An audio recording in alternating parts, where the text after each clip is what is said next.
Avis vascular center మన దేశంలోనే the best varicose vein hospital. Hi hello namaste, నేను మీ anchor Shobha. Welcome to iDream media. ఈరోజు మన ముందున్న గెస్ట్ యాక్టర్ చిన్నా గారు. Actor and director and producer కూడా చెప్పుకోవచ్చు. యాక్టర్ చిన్నా గారు ఉన్నారు. ఈ 38 years తన ఇండస్ట్రీ జర్నీ గురించి అండ్ ఇప్పుడు నడుస్తున్న సీరియల్స్ జర్నీ గురించి మనకు తెలియని విషయాలు తెలుసుకునే ప్రయత్నం అయితే చేద్దాం. ఆయనతో మాట్లాడదాం. హాయ్ సార్, ఎలా ఉన్నారు సార్? బాగున్నారు సార్? 38 years అయిపోయింది సార్ మీరు ఇండస్ట్రీకి వచ్చి.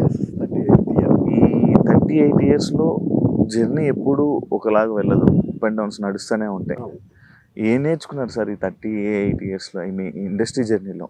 చాలా అప్ అండ్ డౌన్స్ చూశాను. అంటే ఖాళీగా ఉన్న రోజులు చూశాను, బాగా బిజీగా ఉండి ఒక్కరోజు ఖాళీ దొరికితే చాలు, ఈరోజు రెస్ట్ తీసుకున్నాము అనుకున్న రోజులు చూశాను. ఖాళీగా ఉన్నప్పుడేమో అయ్యో మనం దూరం అయిపోతున్నాం ఇండస్ట్రీకి అనే ఒక భయం ఉంటుంది. బిజీగా ఉన్నప్పుడు ఒకరోజు రెస్ట్ దొరికితే బాగుండు, ఏంటి చంపేస్తున్నారు అని అనిపిస్తుంది. బట్ నేను ఎప్పుడూ బిజీగా ఉండాలనే కోరుకుంటాను. ఐఎమ్ అంటే ఇన్ వన్ వే 100% మనీ కోసం అయితే వర్క్ చేయను. నాకు ఒక ప్యాషన్, సినిమా అనేది ఒక ప్యాషన్, యాక్టింగ్ అనేది ఒక ప్యాషన్. ఎన్నో జన్మల పూర్వజన్మల సుకృతం అయితే తప్పితే ఇది రాదు, ఈ ఫేమ్ రాదు. నన్ను చూసి మీరు చిన్నగారు కదా అని ఒక 100 మంది ఉంటే ఒక 90 మంది అన్న నన్ను మీరు చిన్నగారు కదా అని. మొత్తం ఆంధ్రప్రదేశే కాదు, తమిళనాడు, నార్త్కి వెళ్ళినా, నేను నార్త్లో కూడా హిందీ సినిమాలు అవి చేశాను కాబట్టి ఢిల్లీ కూడా అడిగారు నన్ను. ఢిల్లీకి వెళ్ళినా కానీ అప్పుడు హిందీ మీ కామ్ కరానా అవునని అన్నాను.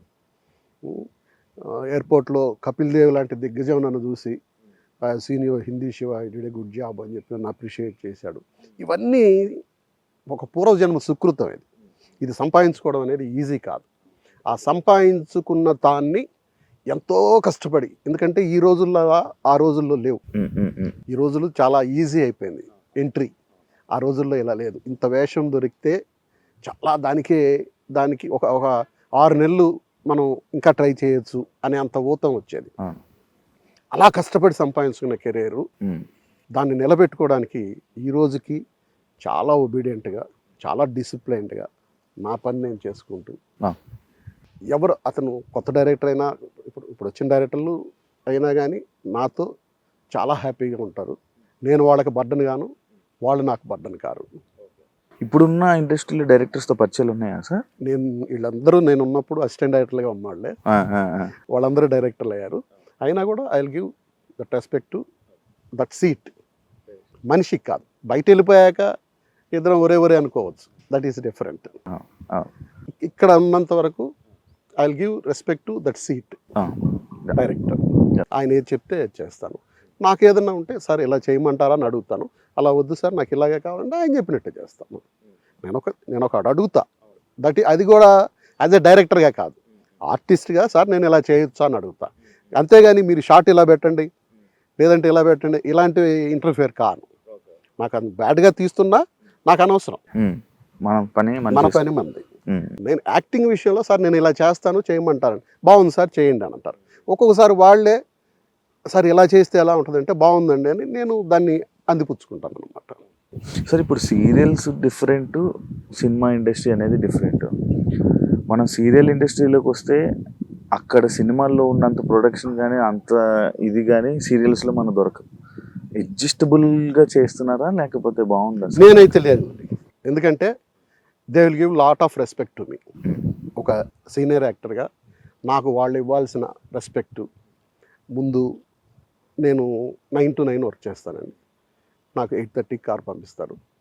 ఒకవేళ నా కార్లో వస్తే నేను 9కి నేను లొకేషన్కి వస్తాను. I take my breakfast. నేను నా బ్రేక్ఫాస్ట్ నేనే తెచ్చుకొని, నా లంచ్ నేనే తెచ్చుకొని వాళ్ళకి రెడీగా ఉండి అవైలబిలిటీగా ఉంటాను. 8:45 9 అయిందంటే సార్ టైం అయిపోయింది.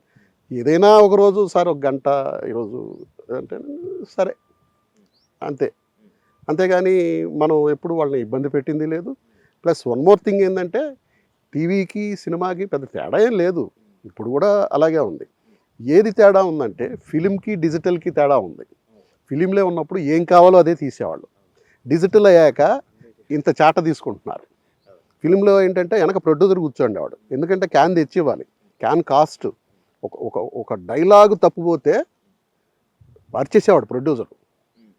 4 సార్లు రిహార్సల్ చూసి 4 సార్లు రిహార్సల్ చూడాలంటే మళ్ళీ టైం వేస్ట్ అవుతుంది. అందుకని చాలా క్యాచీగా ఉండాలి, చాలా ఫాస్ట్గా ఉండాలి. 4-5 సార్లు రిహార్సల్ చూస్తానంటే నాకు ఒక అరగంట పోద్ది. 4-5 టేకులు తీసుకుంటానంటే ఒక 100 ఫీట్ లెంగ్త్ పోద్ది. ఇవన్నీ చేసుకున్న రోజులు అవి. ఇప్పుడేంటి, డబ్బింగ్ కూడా ఇంత చిన్న పదం ఒక్క మిస్ అయినా కూడా లేదు సార్ 1 మోర్ అనేవాళ్ళు.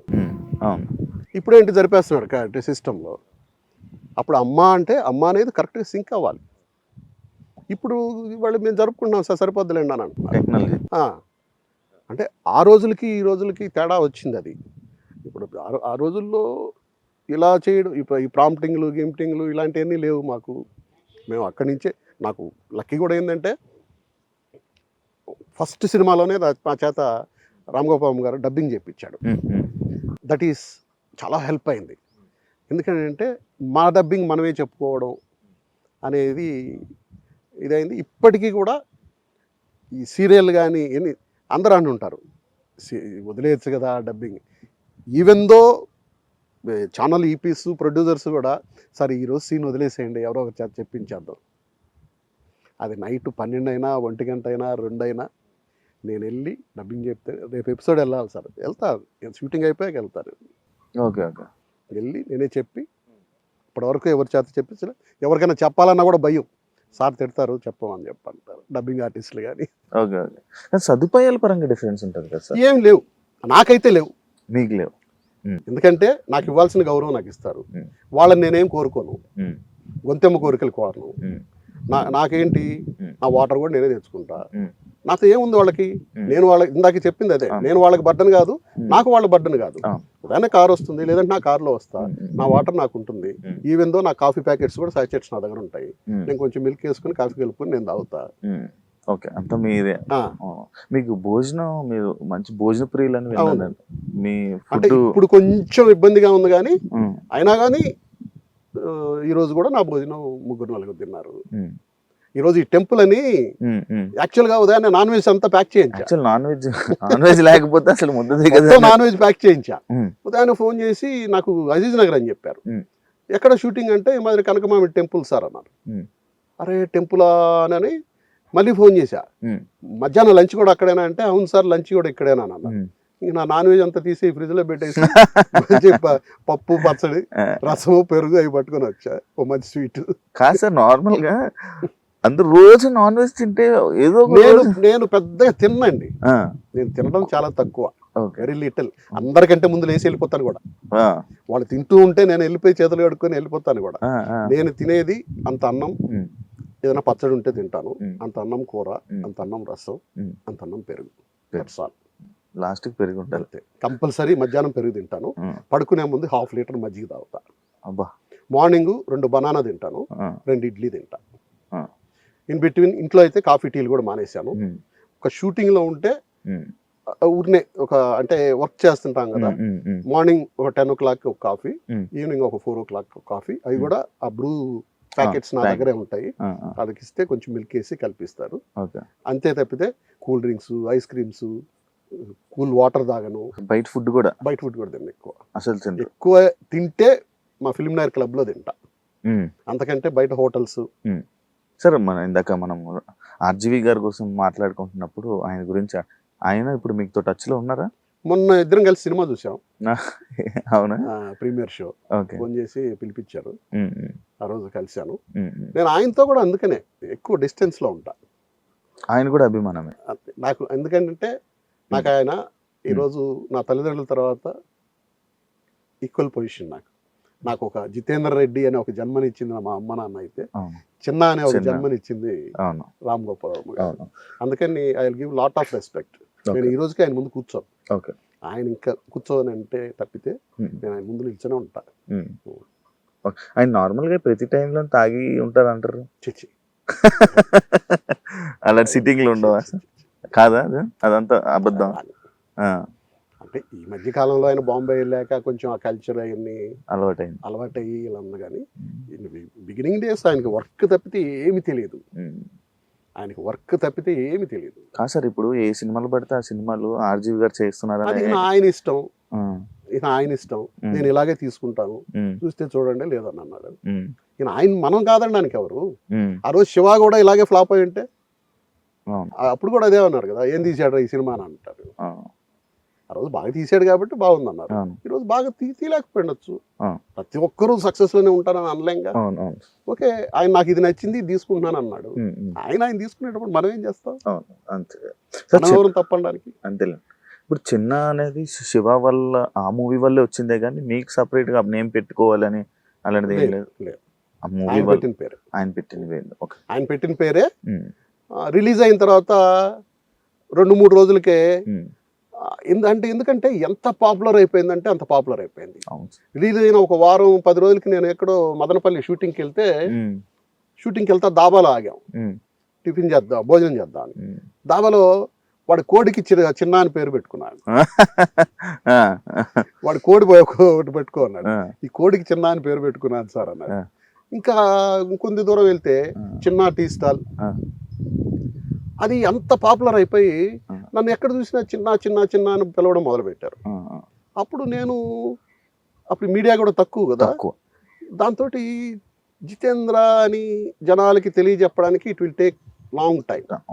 చిన్న అనేది ఆల్రెడీ వెళ్ళిపోతుంది, అందుకని చిన్న అనే పెట్టుకుంటే బాగుంటుంది. పైగా ఏంటంటే చిరంజీవి గారిని చూసి ఇండస్ట్రీకి వచ్చినాడు, ఆయన పేరు చిన్నతోటి చీతో స్టార్ట్ అవుతుంది, ఓకే సెంటిమెంట్గా పెట్టుకుందాం అని అప్పుడు విజిటింగ్ కార్డ్స్ చేసి ఆఫీసులకు వెళ్ళి ఇచ్చేవాళ్ళం.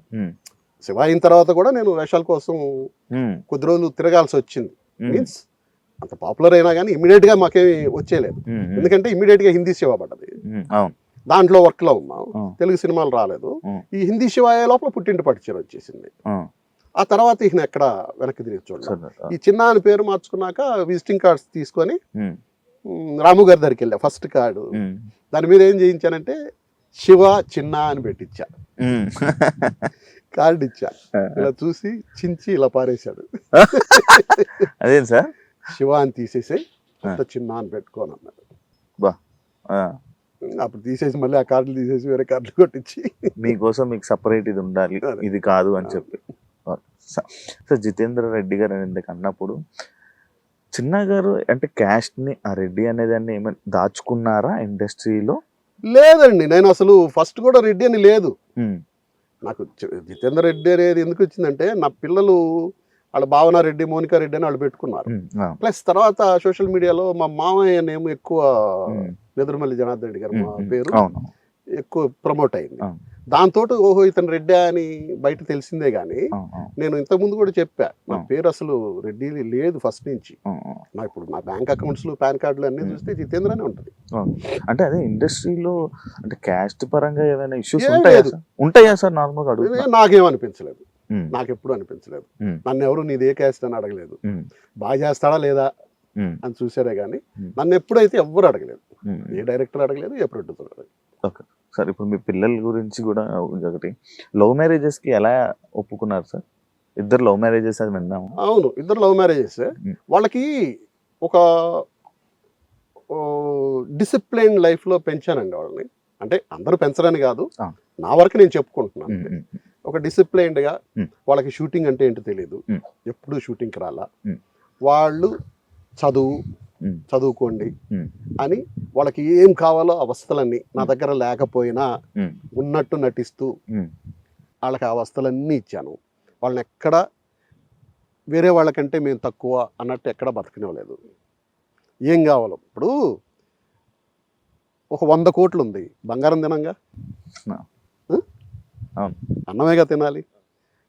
బంగారు బెడ్ మీద అయితే ఓకే, అతను ఒక బంగారు బెడ్ చేయించుకొని పడుకోవచ్చు. బెడ్ మీద కదా పడుకోవాలి, మనం చెక్క మంచం మీద పడుకుంటున్నాం. బాగా ఎండగా ఉంది, తను ఏసీ వేసుకుంటాడు, మనమే ఏసీ వేసుకుంటున్నాం. తను ఒక రోల్స్ రాయిస్ కార్లో తిరగచ్చు, మనం ఒక ఇన్నోవా కార్లో తిరుగుతాం. అది కారే ఇది కారే, దీంట్లో ఏసీ ఉంటుంది, దీంట్లో కంఫర్ట్గా ఉంటుంది, అన్నీ అయ్యాయి కదా.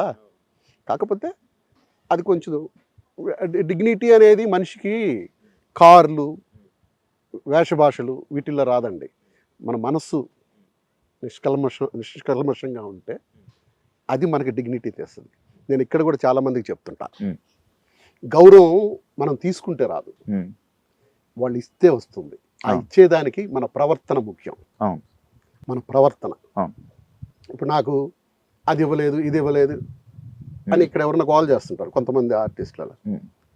నాకు నేను వస్తానే చక్క తీసుకొచ్చి కూర్చేస్తారు. నాకు సార్ టిఫిన్, అది మనం అడిగితే రాదు. మన ప్రవర్తన, మనం చేసే వర్క్, మనం వాళ్ళకి ఇచ్చే రెస్పెక్ట్, వీటన్నిటి మీద వస్తుంది. అందుకని ఫస్ట్ డిసిప్లైన్ అండి, డిసిప్లైన్లోనే వస్తుంది. ప్లస్ మీరు ఎంత బాగా యాక్ట్ చేస్తే అరే ఇప్పుడు మొన్న నేను యాక్ట్ చేస్తున్నాను, ఇప్పుడు కూడా ఆవిడతో యాక్ట్ చేస్తుంటే వాళ్ళ బాయ్ ఉన్నాడు, సార్ మీరు భలే చెప్తారు సార్ డైలాగు, అందరూ పక్కన వాళ్ళు ప్రాంప్టింగ్ చెప్తారు, మీరే చెప్పేస్తారు సార్, ఎలా చెప్తారు సార్ అని అంటున్నాడు. అంటే వాడికి నేను వాడి మనసులోకి వెళ్ళా యాక్టింగ్తో. అది వాడికి సార్ ఆవిడ షాట్లోకి వెళ్ళింది, నాకు షాట్ లేదు సార్, మేడం కూర్చోండి సార్ పర్లేదు అని అన్నాడు. అంటే అది రెస్పెక్ట్ అనేది మనం అడిగితే రాదండి, అది మన యాటిట్యూడ్లో, మనం ఇచ్చే గౌరవంలో.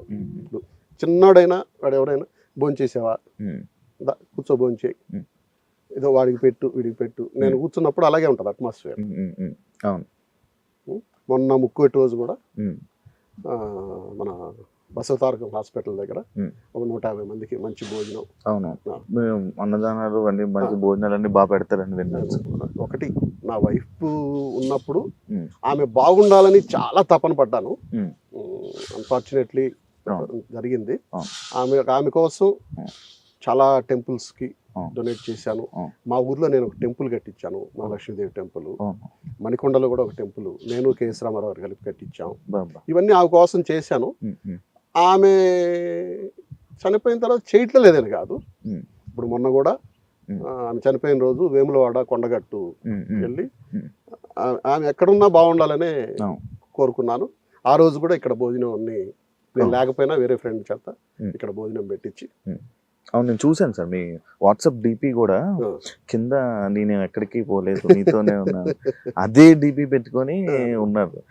ఏంటి సార్ ఇలా పెట్టుకున్నారు అని అనుకున్నాను. ఎప్పుడు మీ పిల్లలు కానీ మరి మార్చమని ఎప్పుడు మీకు చెప్పరా? నాకేం చెప్పరు, నాకు ఒక ఎప్పుడు సలహాలు ఎవరు, వాళ్ళకి నేను ఇవ్వను ఇప్పట్లో, ఎందుకంటే దే ఆర్ ఇండివిజువల్స్. అవును సార్, అదే సార్ యాక్చువల్ లవ్ మ్యారేజ్ కరెక్టే అంటారు. నేనైతే అగెనిస్ట్. నేనైతే అగెనిస్ట్. అదేంటి సార్? నేను ఎప్పుడు ఎవరిని లవ్ చేయలేదు. నేను తల్లిదండ్రులకి చాలా గౌరవం ఇచ్చాను. నేను నా పెళ్ళి కూడా మధురానగరిలో అనే cinema last day shooting 21 days వైజాగ్లో చేశాం. 21వ రోజు సాయంత్రం షూటింగ్ చేస్తుండగా భార్గవార్స్ గోపాల్ రెడ్డి గారు, తెలుసుగా మన ముద్దుల మావయ్య సినిమా, గోపాల్ రెడ్డి గారి సినిమా అది. ఆయన అరే నీకు లవ్లు గివ్లు ఏమన్నా ఉన్నాయా అన్నాడు. నాకు అట్టటి లేవన్నా. ఆయన యాక్చువల్గా మా ఊరు దగ్గరే, మా ఫాదర్ కూడా ఆయనకి తెలుసు. లవ్లు ఏమైనా ఉన్నాయంటే ఏం లేదండి అన్న. కొన్ని కమిట్మెంట్స్ ఏమైనా ఉన్నాయా, పోనీ అత్త కూతుర్లు అలా అన్నాను. అలాంటిది కూడా ఏం లేదండి అన్న. మా అమ్మాయి ఎందుకు పెళ్లి చేసుకుంటావా అని అన్నాడు. మా ఫాదర్తో మాట్లాడండి అన్న. ఒక్కటే మాట అన్న, మా ఫాదర్తో మాట్లాడండి. అప్పుడు మా ఫాదర్ని మెడ్రాస్ పిలిపించి, అంటే యాక్చువల్గా గోపాల్ రెడ్డి గారికి మా ఫాదరు టీచర్ అనమాట, అందుకని ఆయనకి కూడా చాలా రెస్పెక్ట్ ఉంది. ఆయన ఇంటికే పిలిపించి ఈ మాదిరి, అంటే మా ఫాదర్కి అత్యుత్సాహం ఏంటంటే అంత పెద్ద ప్రొడ్యూసర్ వాళ్ళ, అంటే తోడల్లుడు కూతురు, గోపాల్ రెడ్డి గారికి తోడల్లుడు కూతురు, అంత పెద్ద ఫ్యామిలీ, వాళ్ళ పెద్ద ప్రొడక్షను, వీడు అక్కడికి వెళ్తే ఇంకా మోర్ సెటిల్ అవ్వడానికి ఇది ఉంటుందని ఆయన ఉత్సాహం అన్నమాట. సరే వాళ్ళ ఇంట్లోనే, గోపాలరెడ్డి గారి ఇంట్లోనే పెళ్లి చూపులు జరిగాయి. నేను మా అమ్మాయిని చూడడం కూడా చూసింది కాదు, జస్ట్ నా ముందు ఏదో పాస్ అయ్యింది. మా అమ్మ వెళ్ళి మాట్లాడుతుంది, ఏమ్మా అన్నాను, మాకు నచ్చింది అన్నారు. ఓకే అన్నా, అంతే అంతే, చాలా సింపుల్గా. నేను అప్పటి వరకు ఎవరిని లవ్లు గివ్వులు ఇట్లాంటి ఏమి. ఇప్పుడు మారిపోయింది కదా సార్? ఇప్పుడు మారిపోయింది. వాళ్ళని కూడా నేను అడిగా, పిల్లల్ని కూడా అడిగా నేను, ఏమో హ్యాపీగా ఉంటారా? హ్యాపీ, నా దగ్గరికి కంప్లైంట్స్ రాకూడదు, Mm. You should be happy. As a ఆడపిల్లగా నువ్వే తగ్గి ఉండాలి కొంచెం. లేదు మీకు అండర్స్టాండింగ్ ఉండి మీరు సరదాగా ఉంటానంటే ఉండండి, నాకేం తప్పలేదు. ఇప్పుడు వాళ్ళు పేర్లు పెట్టి పిలుచుకుంటుంటారు, ఇప్పుడు మా ఆవిడ నన్ను పేరు పెట్టి పిలిచేది కాదు. ఏమండి ఏమండి అనేది అంటే మామూలుగా ఇంట్లో నలుగురు ఉన్నప్పుడు చాలా బూతులు కూడా పిలిచేదాన్ని, అది ప్రేమతో. అవును సార్.